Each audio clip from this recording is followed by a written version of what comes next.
The air inside the C-47 Skytrain was a cocktail of stale cigar smoke and the biting cold of 4,000 feet. Winston Churchill, a man who lived for the theater of war, leaned his forehead against the vibrating glass of the window. Below, Germany was a landscape of smoke and shattered timber. This was supposed to be his victory lap. In less than an hour, the Prime Minister's boots would touch German soil to witness Operation Plunder, the largest, most expensive, and most choreographed river crossing in the history of the British Empire. This was the moment the world would see that the British lion still had teeth. But at 10:47 a.m., the theater collapsed. The radio operator, a young man whose hands were visibly shaking, stepped toward the Prime Minister. He didn't offer a salute. He offered a piece of paper that felt like a death warrant for British prestige. The message wasn't from Montgomery. It was a flash report from Chef. Patton is across. Churchill didn't move. He didn't shout. He simply watched his own reflection in the glass. For months, he had been the primary architect of a delicate political balance, promising Field Marshal Montgomery that the British 21st Army Group would be the ones to deliver the killing blow to the Third Reich. He had promised the British public a masterpiece of military science. He had even invited the world's press to watch Montgomery's 3,500 guns turn the eastern bank of the Rhine into a lunar landscape.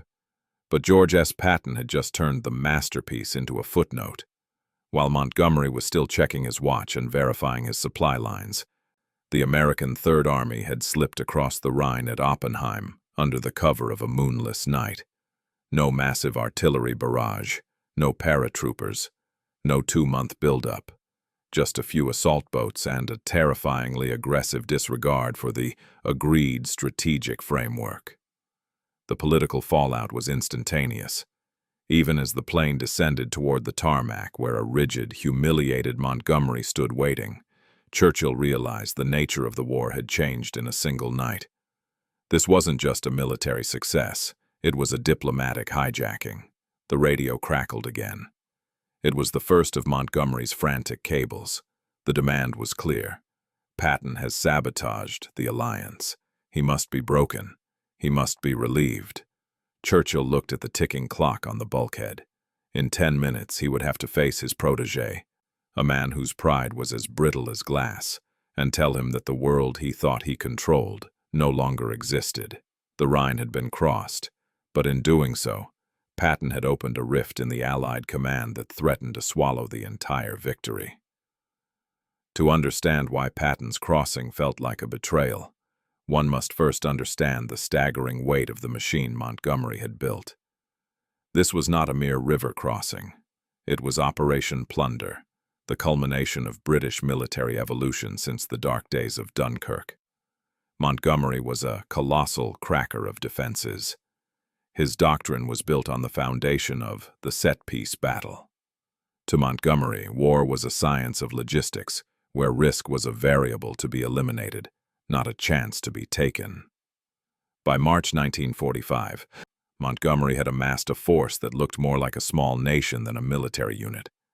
Under his command sat 1.2 million men, supported by a logistical tail that stretched back to the ports of England. He had spent 60 days in a state of hyper-preparation. His inventory was a testament to industrial warfare. 25,000 vehicles, 3,500 pieces of artillery, and a specialized fleet of amphibious Buffalo tanks. He had even ordered the creation of a massive 60-mile-long smokescreen, the largest in military history, to mask his movements from German observers. This was the British way, overwhelming, methodical, and safe. Churchill had backed this method because he needed a clean, undeniable victory. Britain's treasury was empty, its cities were in ruins, and its global influence was hemorrhaging. If Montgomery could deliver a flawless, high-theater crossing of the Rhine, Churchill could walk into the post-war negotiations with Stalin and Roosevelt as an equal. The Prime Minister had personally reviewed the order of battle, marveling at the synchronization of the airborne drops. Operation Varsity, where thousands of paratroopers would fall like a velvet hammer behind enemy lines. Everything was choreographed. Every shell was accounted for. The world's press was perched in custom-built observation towers. It was a victory prepackaged for the history books. Then there was George S. Patton. To Patton, Montgomery's 2-month preparation was not professionalism. It was procrastination. While Montgomery was counting his shells, Patton was studying the river. He saw a Germany that was not a fortress, but a wounded animal. His doctrine was operational tempo. Patton believed that if you hit the enemy fast enough and hard enough, the logistics didn't matter because the enemy wouldn't have the time to organize a defense that required them. On the night of March 22nd, Patton stood on the banks of the Rhine at Oppenheim. He didn't have 3,500 guns. He didn't have a smokescreen. He didn't even have the permission of the Supreme Commander.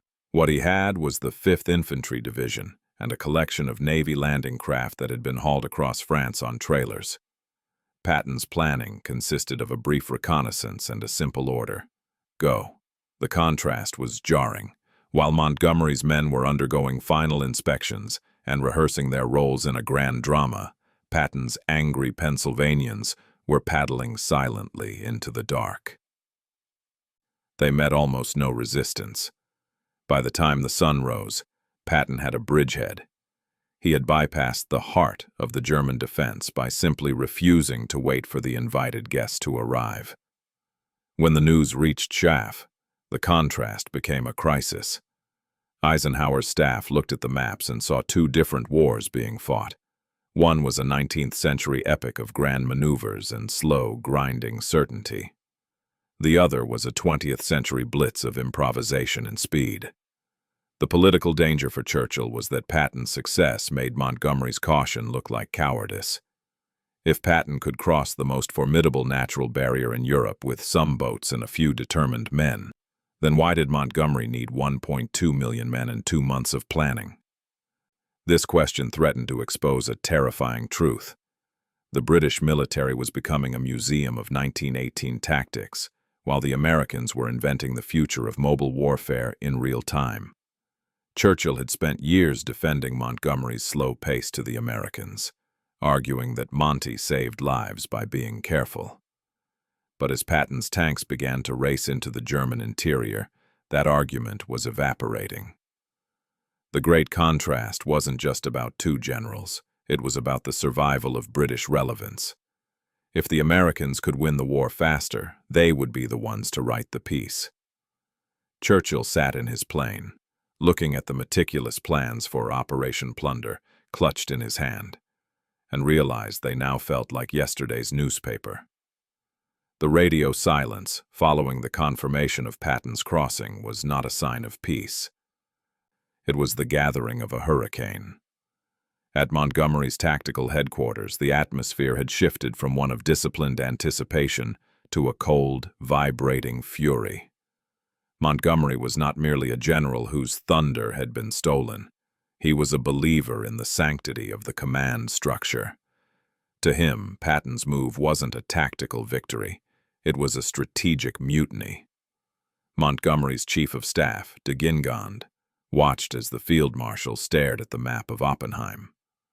Montgomery didn't throw a tantrum. He was far too controlled for that. Instead, he began to treat Patton's success as a logistical crime. In Montgomery's worldview, the Allied effort was a massive clock.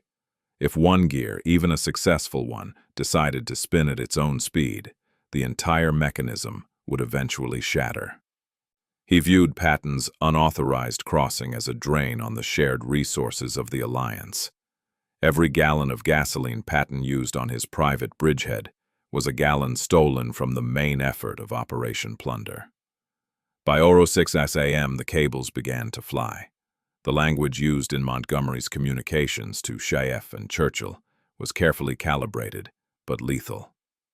He used the term strategic insubordination. This was a specific legal trap. He wasn't arguing that Patton had failed. He was arguing that Patton had made coordinated warfare impossible. If an officer of General Patton's rank can ignore the Supreme Commander's directives for the sake of personal vanity, one draft read, then we no longer have an army.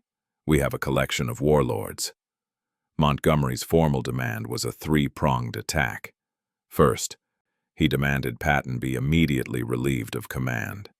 Second, he requested a formal board of inquiry into the diversion of Allied assets to the Oppenheim sector. Third, and most importantly, he demanded that Churchill intervene with President Roosevelt to ensure that the American improvisation was brought under British professional control.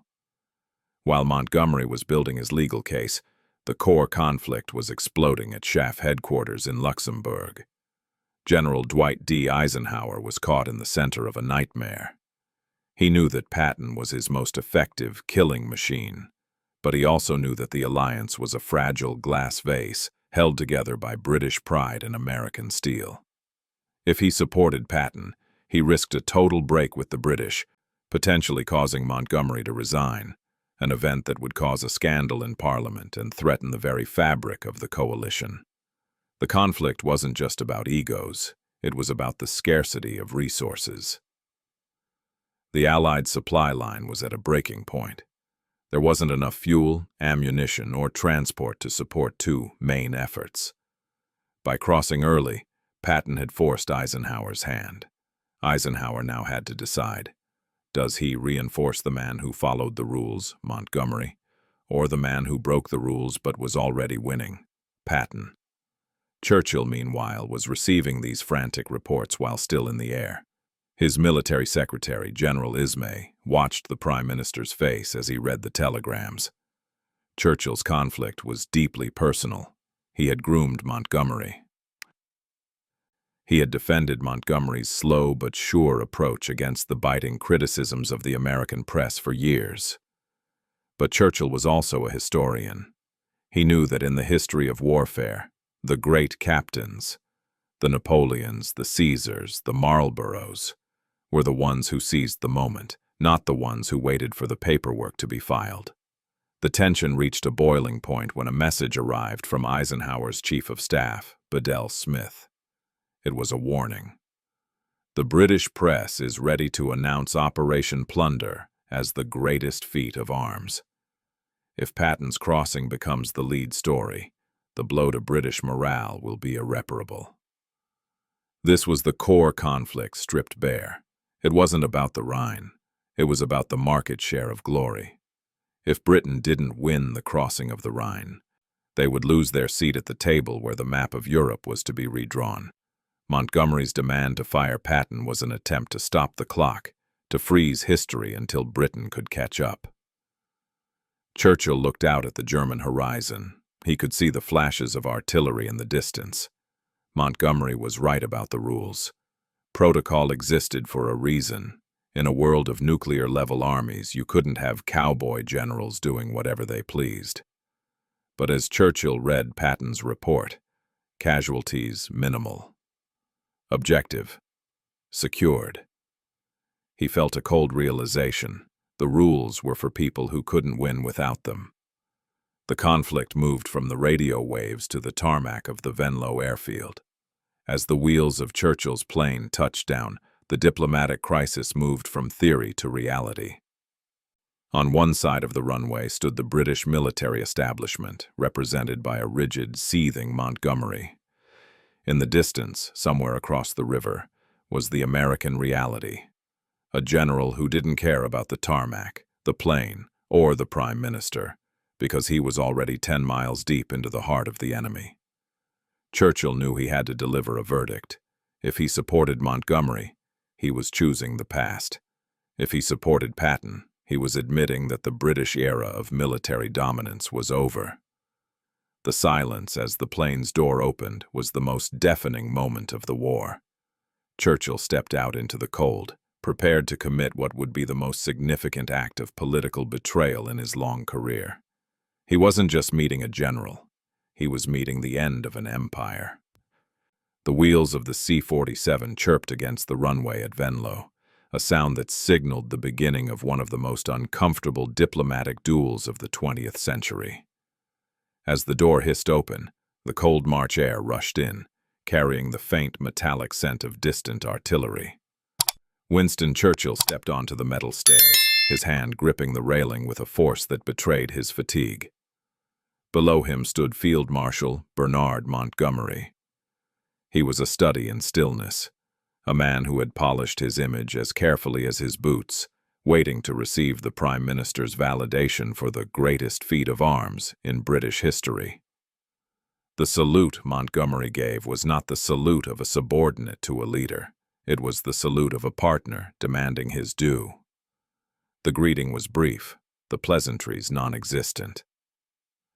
As they moved away from the hum of the aircraft engines, the staff officers fell back, creating a zone of privacy that felt more like a cage.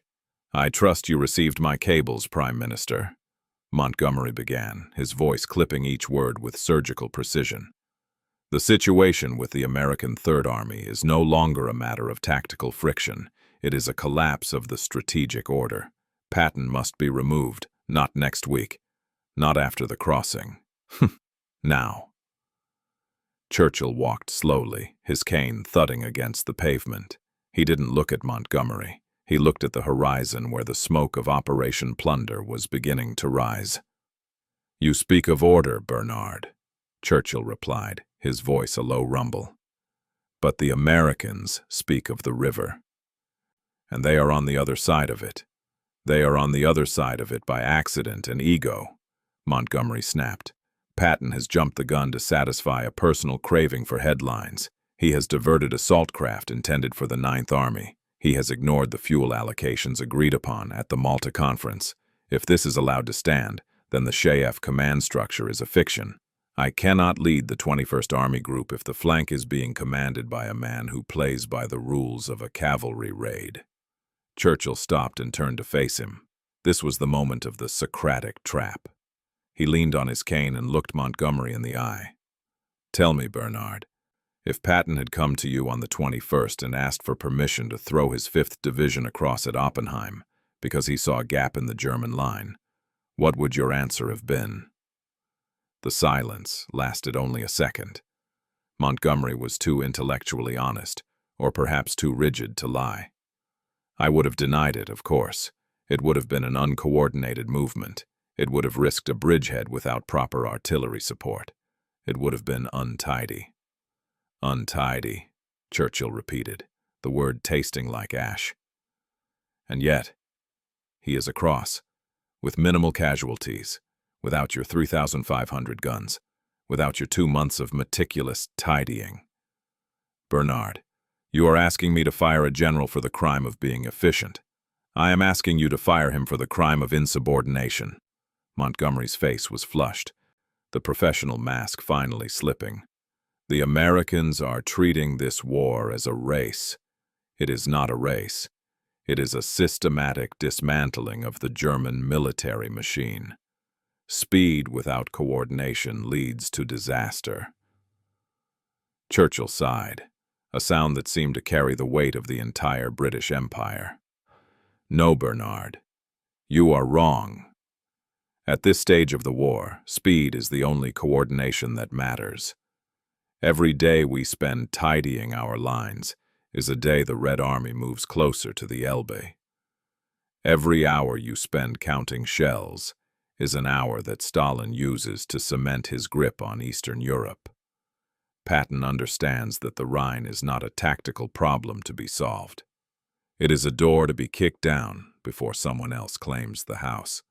The confrontation moved toward the edge of the airfield, near a row of camouflaged command vehicles.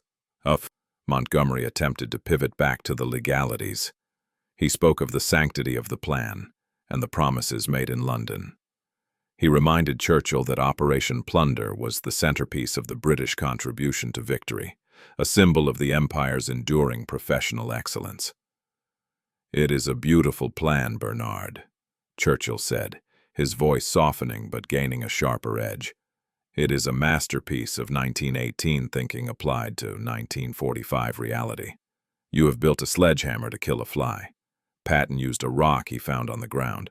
The world will remember the rock because it hit the target while the sledgehammer was still being polished. This was the brutal truth that the original script only grazed." Churchill was not just defending Patton. He was critiquing the very soul of the British military establishment. He was telling his finest general that the British way, The careful, casualty-averse, resource-heavy doctrine was being outpaced by the raw, kinetic energy of American industrial warfare. "If I demand Patton's head," Churchill continued, "I am telling the Americans that we value our pride more than their blood. They are providing the majority of the divisions, the majority of the steel, and now they are providing the majority of the momentum. If I go to Eisenhower with your request, he will laugh at me, and he would be right to do so. We cannot fire the man who is winning the war just because he made us look slow." Montgomery stood ramrod straight, his hands clenched at his sides. He realized then that he wasn't just losing a political argument. He was witnessing the moment his mentor stopped believing in the supremacy of British arms. The tarmac confrontation ended not with a resolution, but with a cold realization. Churchill had looked at the colossal cracker and the cavalrymen, and chose the one who moved the map. "The operation begins at dawn," Montgomery said, his voice now tight and distant. "I assume you will still be staying to witness it?" "I will," Churchill replied. "I want to see the glory you've prepared. But never forget, Bernard, glory is a byproduct of victory, not a substitute for it. Patton has the victory. Now you must go and find the glory." As Churchill walked toward his car, he felt a profound sense of mourning. He had protected Montgomery for years, but in the cold light of the Rhine, he realized that the age of the British set piece was over. The future belonged to the fast, the messy, and the Americans. As the dust settled on the Venlo airfield, and the thunder of Montgomery's 3,500 guns finally began to shake the earth, Winston Churchill retreated to the sanctuary of his mobile command caravan. He was a man who lived in the long view of history, and what he had just seen on the tarmac was more than a personal spat between two ego-driven generals. It was a tectonic shift in the global order. To understand Churchill's refusal to fire Patton, one must look past the Rhine and toward the dark shadows falling over Eastern Europe. The year 1945 was a race against a clock that only Churchill seemed to hear. While Montgomery was focused on the set piece and Patton was focused on the kill, Churchill was obsessed with the Soviet footprint. At the Yalta Conference just weeks prior, the Big Three had carved Europe into spheres of influence, but Churchill knew that diplomatic lines on a map meant nothing compared to the physical presence of boots on the ground. Every day that Montgomery spent in his 2-month preparation was a day the Red Army moved 5 miles further west. Churchill's private papers from this period reveal a man terrified that the liberation of Europe would simply be the exchange of one tyrant for another. In his diary, he noted with increasing alarm the speed of the Soviet advance across Poland and into Hungary. He realized that if the Western Allies did not reach the Elbe and the Baltic first, the Iron Curtain, a term he was already beginning to whisper, would fall much further west than anyone dared admit. This was the geopolitical reality that made Patton's insubordination a godsend. Patton wasn't just moving fast for the sake of his ego. He was inadvertently securing the future of Western democracy. Every mile the American Third Army covered at operational tempo was a mile that would remain under the influence of the Atlantic Charter rather than the Kremlin.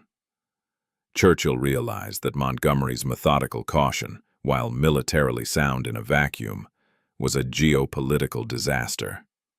Britain was fighting a war of professionalism, but America and the Soviet Union were fighting a war of geography.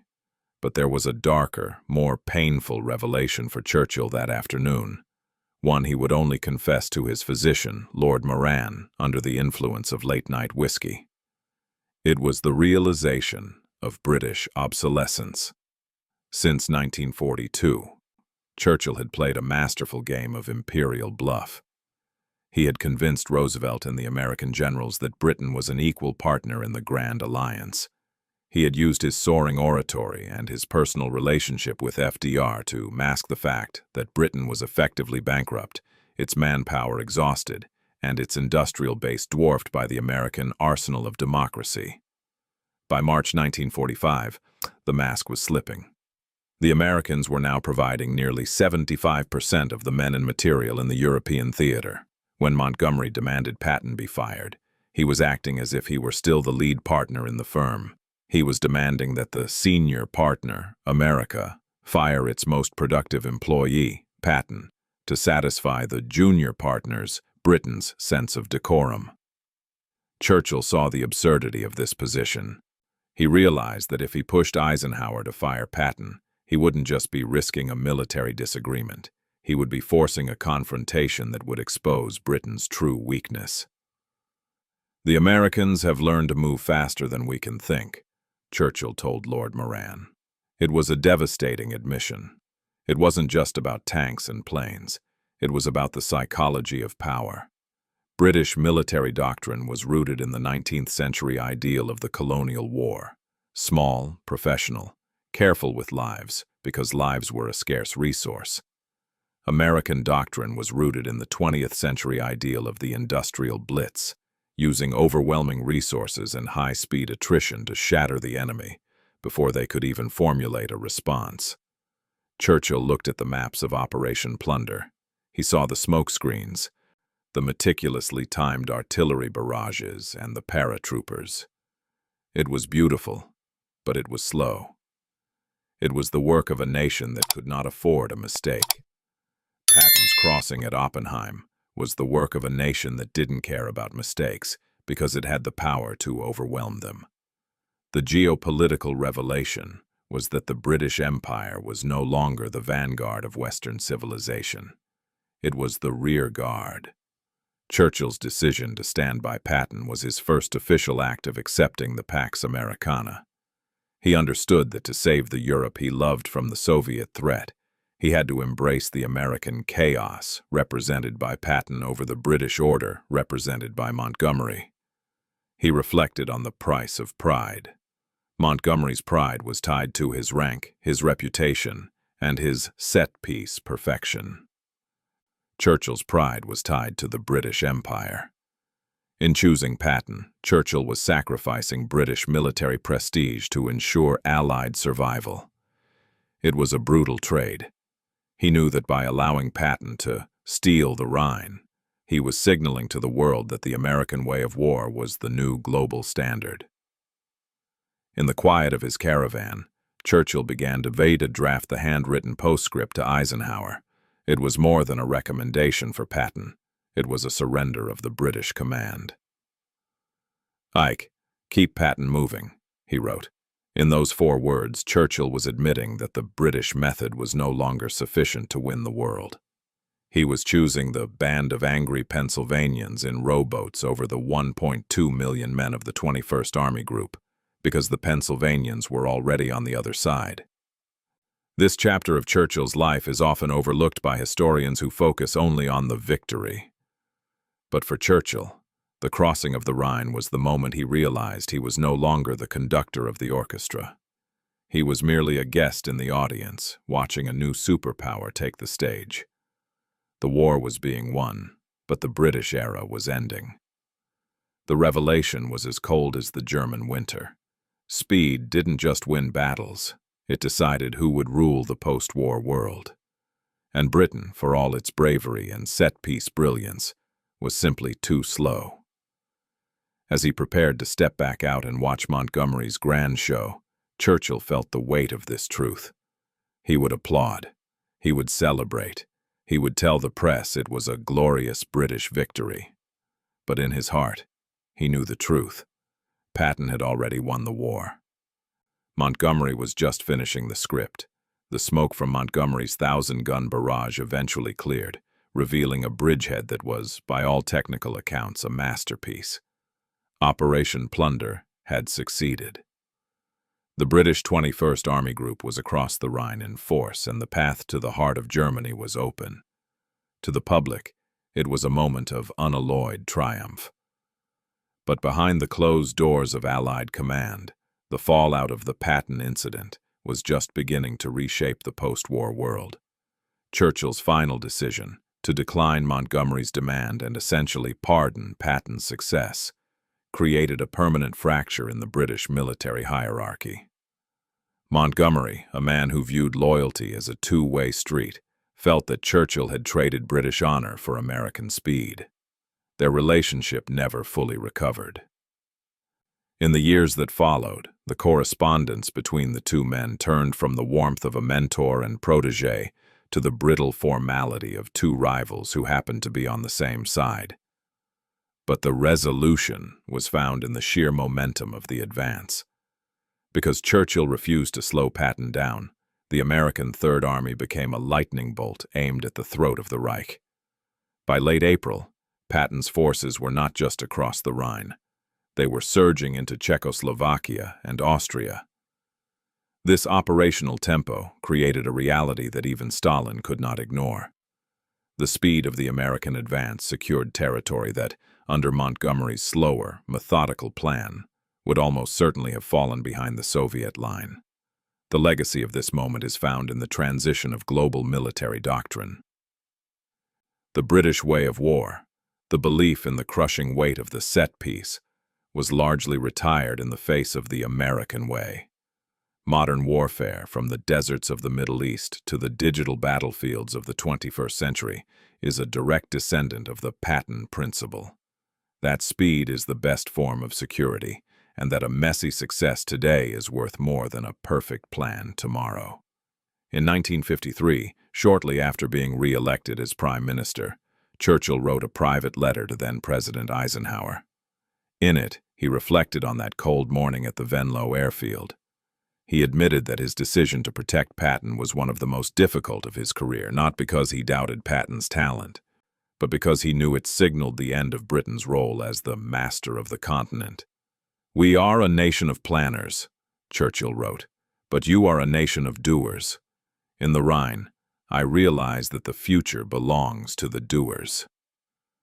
The story of Churchill's choice is the story of a leader willing to be broken for the sake of the objective. He chose the general who made him uncomfortable over the general who made him proud. He chose the insubordinate success over the coordinated delay. And in doing so, he taught us the hardest lesson of leadership, that the price of victory is often the surrender of our own illusions. History remembers Montgomery for his discipline and Patton for his dash. But it remembers Churchill for the wisdom to know that when the world is on fire, you don't fire the man who is putting it out just because he didn't ask for permission to use the water. The Rhine was crossed twice, once by the book and once by the heart. Churchill's legacy is that he had the courage to value both, but the vision to follow the speed.